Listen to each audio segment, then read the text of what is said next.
really scared. This is not good. I don't know why you're scared. Like, if you're gonna lose a contest, this is the one to lose. Oh man, I'm all right. I'm pretty intimidated. And all right, so I'm looking to see why. Are you changing the difficulty setting before you hand me the phone? Yeah, I'm trying to as fast as I can. All right, so I have to get 3 out of 3 to beat you. If Correct. we get 2 out of 3, Scott comes up with a tiebreaker question, and it can be about anything. Okay, it can literally be, anything in the entire universe. So, all right, Fair enough. if I can get all 3 though, you're dead. Okay, here we go. Which psychologist invented obedience using electric shocks? Obedience using electric shocks. Yeah. Okay. Skinner, B.F. Skinner. No, Milgram. Stanley Milgram. No. That's one that you know after you have read the answer. Yeah, that's what I was gonna say. It's like, oh yeah, I have a poster of him in my bedroom, so of course, he's kind of everybody has a Stanley Milgram. Yeah, poster. I just call him Stan. Right. Okay, so I'm over 1. Oh God, I don't want this ringtone. Next question. Oh my God. All okay. Right, what is it? Who is considered the father of psychoanalysis? That would be Mr. Sigmund Freud. Yeah, or Siggy's, as we used to call him back in the academy in Germany. Okay. in the 1800s. All right, so I'm 1 for 2. What is the fear of clowns called? Clownophobia. Clownophobia. No. What the hell else would you call that? It's clownophobia. Chlorophobia. Chlorophobia? Chlorophobia? Chloro? This is ridiculous. Chlorophobia. This is no, God. Oh, God. Embrace it, Jim. All right. So back-to-back humiliating defeats for Jim. First, I don't know that it's Prince. Now I get to live with Rick Astley. And no, but I'm a man of honor, Nick. I get to. That's right. I'm a man of honor. I'm gonna take my lumps. And if you would like to suggest a revenge ringtone that you think would be particularly painful, I would greatly receive it. I think that would be fantastic to have. And we will do this again. So for 1 week, I shall own my punishment, Nick. I'm a man of honor. I'll take it. Take my lumps. Right Thanks, on. Don. Thanks, president of the fan club, Don. Now I have Rick roll all day, every day. All right. Well, let's do some work. Yeah, I figure we probably ought to do some work. Okay, Nick. So now it's time to get some work done. Our first question is coming from an anonymous writer on our website, and it is titled "Communicating in a Relationship." And here's what it says. Hey, love your podcast so far. I think you guys are doing great. Oh, thank you. Thank you for saying that. Yeah. Next email. It actually continues. Oh, go on. I've been wanting to ask for advice from you guys for some time. All right, here we go. She says, I'm 24, and I've been with my significant other for 8 months. Lately, I've been feeling upset because he doesn't communicate the way I do. When I talk about my childhood or ask him about his, he's always very short and to the point. He rarely asks me questions back and creates a conversation. He calls me every day after work because he wants to check in, but we never really get to talk about how his day went. It's just good or busy. When I ask him his opinion on social issues, his response is often, oh, I don't know. We hardly ever connect in conversation anymore. I feel like we used to talk about anything, and he was really open with me, something he said he wasn't able to do with other women in the past. I want to be able to have a dialogue with him, and not just short conversations with no depth. I want us to talk and tell each other how we appreciate each other and what we love about each other. I've seen him try before and succeed in having deep conversations that are emotionally stimulating, but they don't happen often enough for me. Maybe once every few months. If I'm an 8 on the communication scale, I think he's probably a 3. I'm very much into working on myself through therapy and self-help books, but he hasn't shown any interest in doing the same. I don't want to interrogate him about why he can't communicate and have to work through it. I'm fearful I'll just push him away, and I want to explain myself in a non-aggressive way. How can we work through this? Can we work through this? I don't want to change who he is, but I feel like we need to grow in this area, or it could be problematic for our future.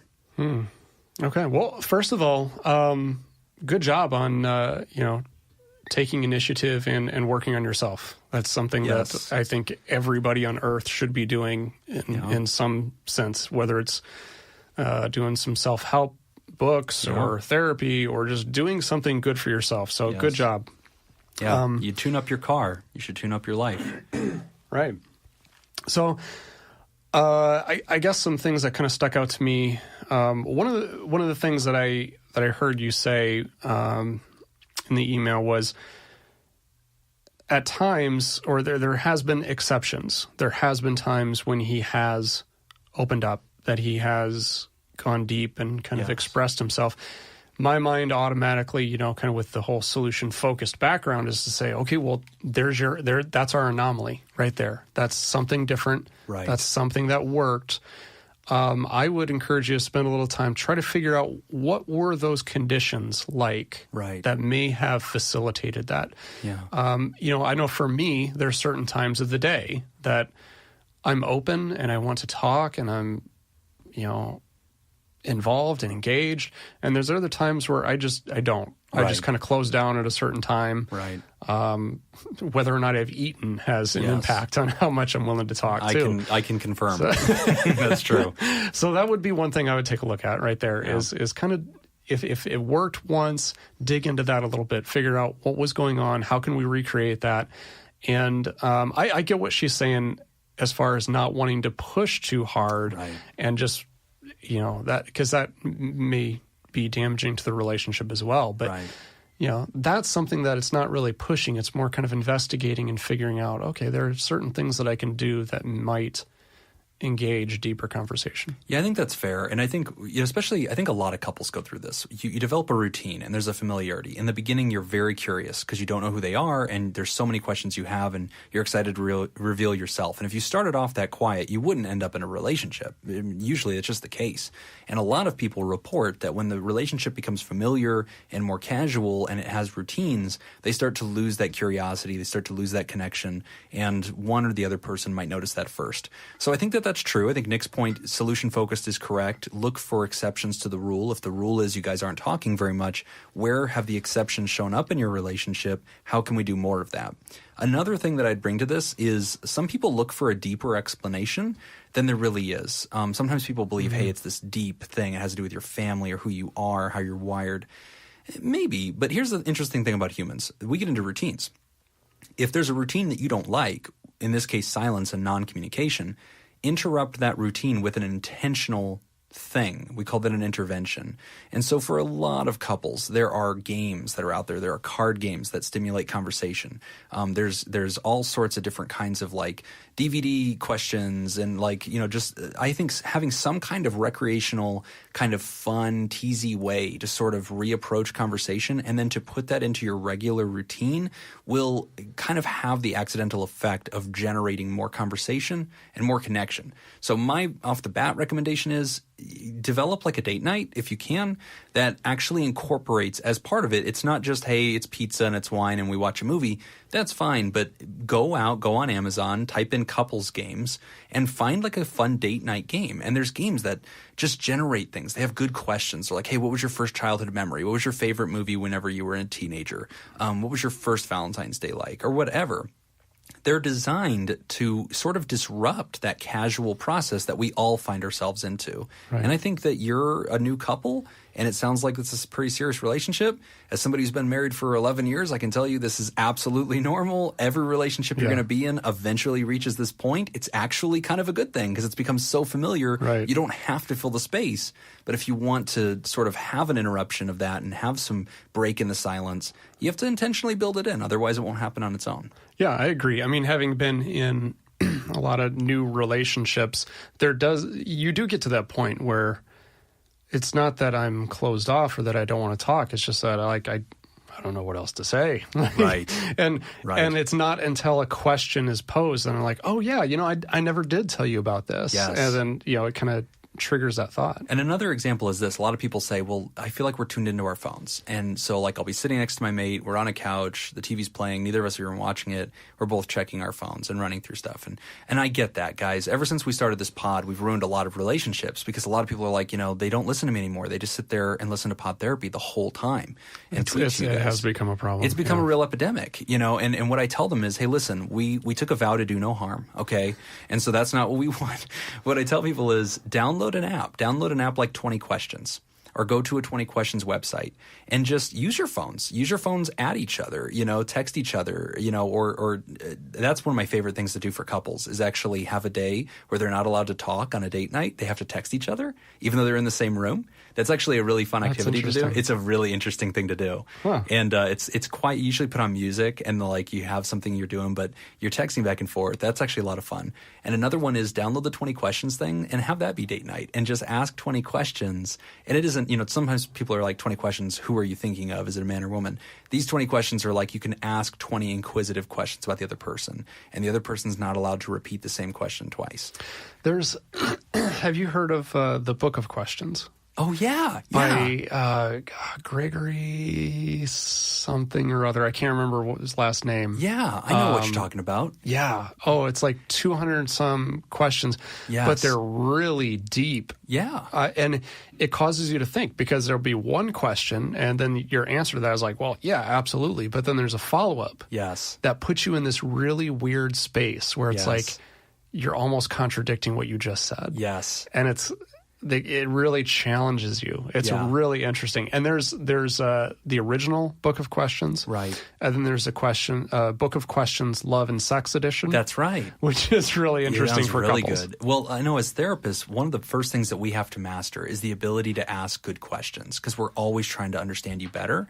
And I know, for those who are not therapists out there, question asking isn't something that just comes completely naturally. We all think we're really good at it, but we actually have to study some really good books like that give us examples of good questions and good follow-up questions that really are not yes and no questions, that sort of elicit a longer answer and give us more content to talk about. So my advice, I think, piggybacks on Nick again. There's resources, good ideas, games, books, apps, ways that you can mix it up. And just as the routine happens on its own, there's a way to break out of the routine with some intentional intervention that can actually steer you in the right direction. Mm-hmm.